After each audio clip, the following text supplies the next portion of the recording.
The Quiz Kids, brought to you by the makers of Alka-Seltzer. Alka-Seltzer for headache. Alka-Seltzer for acid indigestion. Alka-Seltzer for cold discomfort. Yes, when these occasional ailments make you miserable, take Alka-Seltzer for really fast, really effective relief.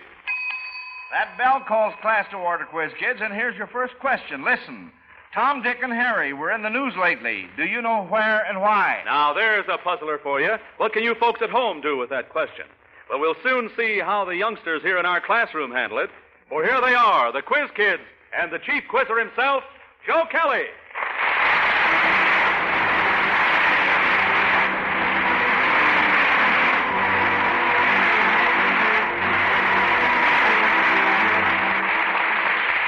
Thank you, Bob Murphy, and hello, everyone. Well, we're right ready to bring you another tussle with the 3 R's. And if you're a regular visitor to our weekly school sessions, I'm sure you agree that the way the Quiz Kids toss them around is nothing short of amazing. Yes, the background of knowledge these youngsters possess is certainly impressive, especially when you consider that they have no idea what questions you listeners have sent in. And now let's see who's here in school this afternoon. Rennie? I'm Rennie Templeton. I'm 13 years old, and I'm going into 9th grade at U High. Lonnie? I'm Lonnie Lundy. I'm 12 years old and going into 8th grade at Lincoln School in Park Ridge, Illinois. Joe? I'm Joe Kupperman. I'm 12 years old and in 8th grade in Fulton School. Bobby? Bobby Finsky. I'm 5 years old, and I'm Jolly Blake LaFord. And Mike? I'm Michael Mullen. I'm 10 years old and will be in the 6th grade at the University of Chicago Laboratory School. All right, now back to our first question from Mrs. May Wiedoffer of Blairsville, Pennsylvania. Tom, Dick, and Harry were in the news lately. Do you know where and why?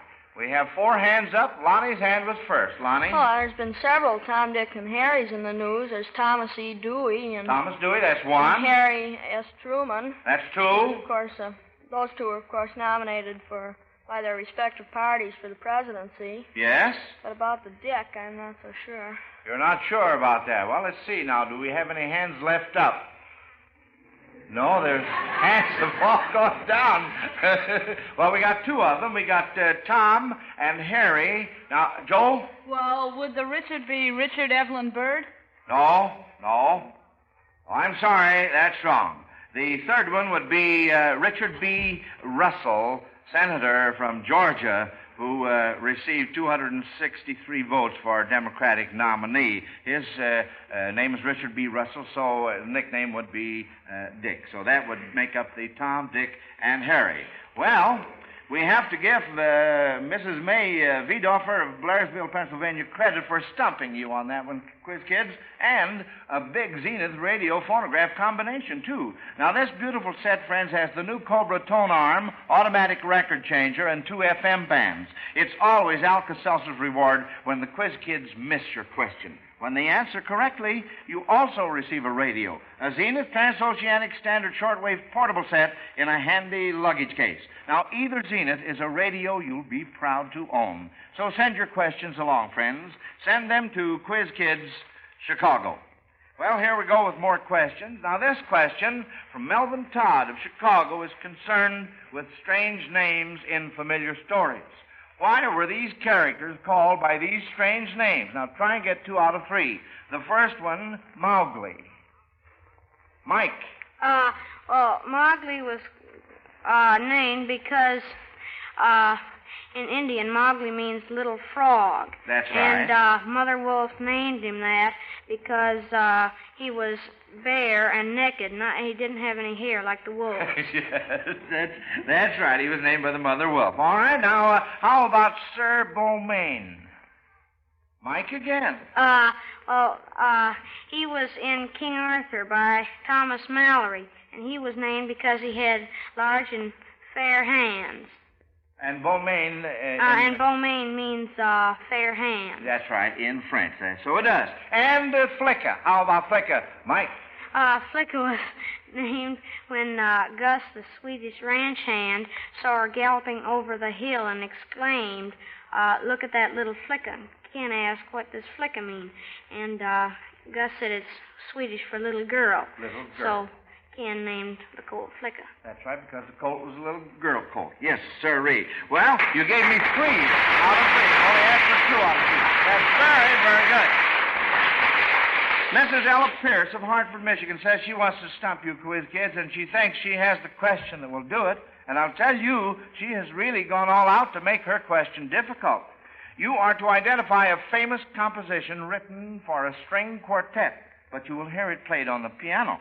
You will hear only 8 measures, and those 8 measures will be taken from the very last movement. Now listen.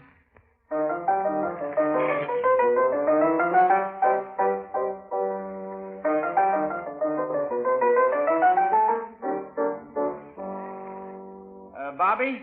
That's the Beethoven Quartet number 4. Beethoven's Quartet number 4, right.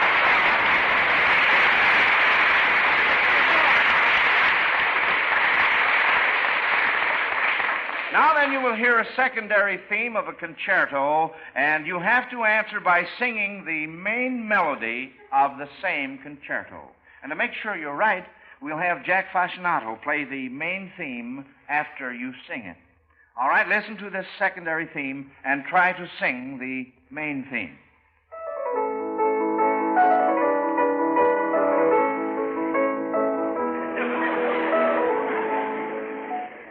Bobby? That's the Mozart Violin Concerto. That's right, Bobby. That's very, very good. Tell me, can you sing the part of the main theme, Bobby? That's what we asked for.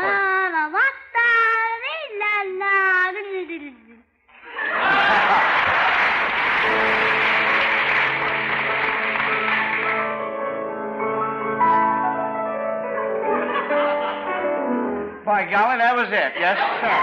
That was it.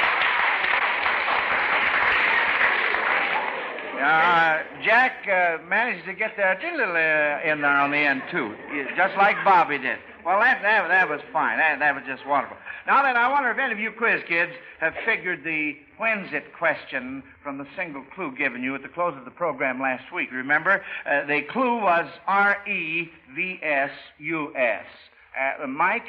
Well, we figured out that the answer was April 9th, 1865. And so that means what? And that means Robert E. Lee versus Ulysses S. Grant in the Civil War. That's right. Surrender of Lee to Grant on April 9th, 1865. Now, look, just for a good measure, kids, can you tell exactly what day of the week that was, Joel?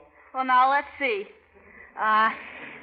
That would be 90, 99, 164, 180, 184, 148. So, let's see, that 1. So the day would be Sunday. Sunday's right. I wish I could do that.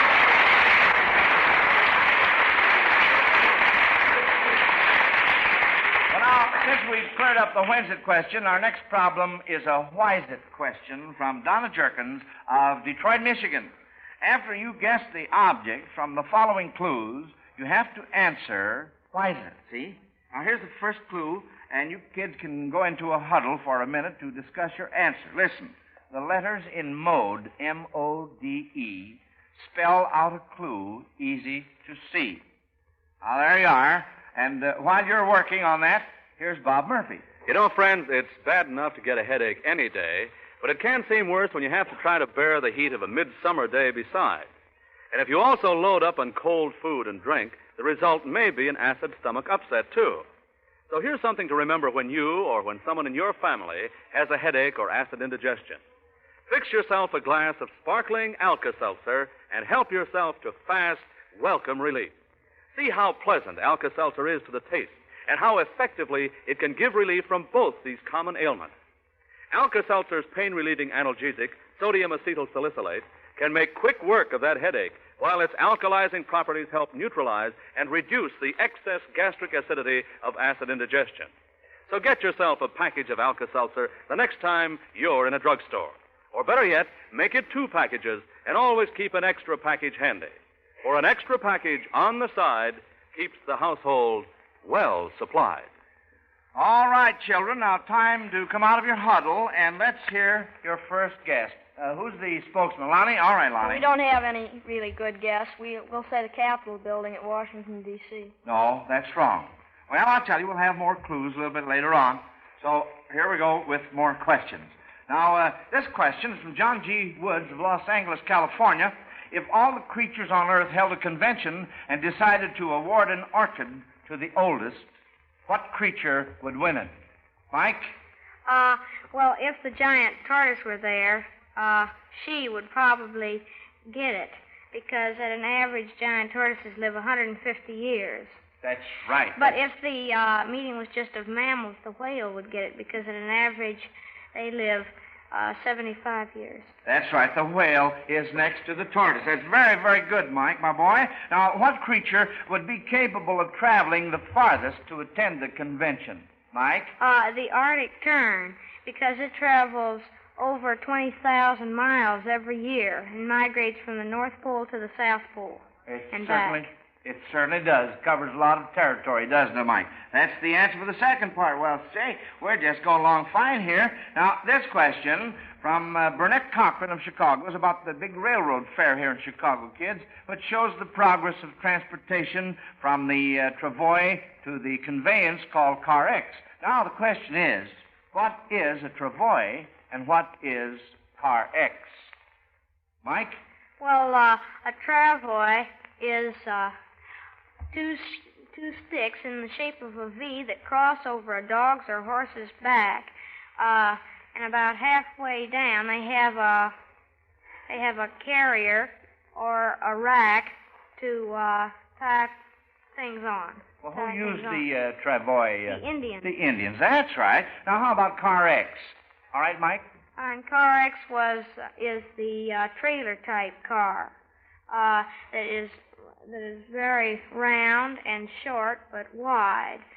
And the car right after the engine has 4 wheels, and all the other cars except the last car have 2 wheels. The last car has 4 wheels. Well, that's very good. Now, let's see. Rennie has her hand up, and all right, Rennie. At the moment, Car X is only an engineering mock-up. Right now at the fair, the whole point of the thing is to they can have it. There are only 2 wheels on most of the cars, I think, Mark said. And the point of it is so that they get less of a radius going around curves, so they can have it wider and not as high.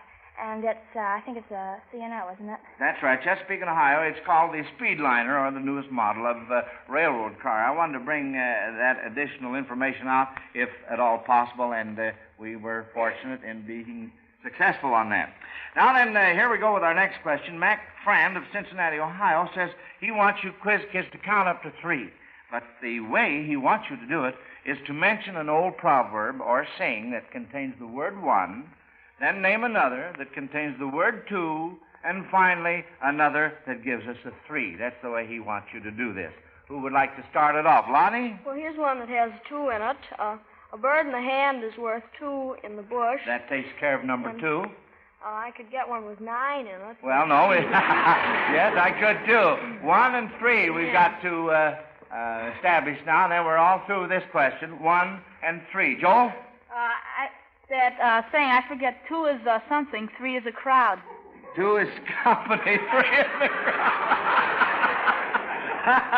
Well, that takes care of number 3. Of course, we had 2 before. Now then, how about 1? Can you think of an old proverb that has the word 1 in it? Mike? Killing 2 birds with 1 stone. 2 birds with 1 stone. Well, that's all right. That takes care of 1, 2, 3, right down the line.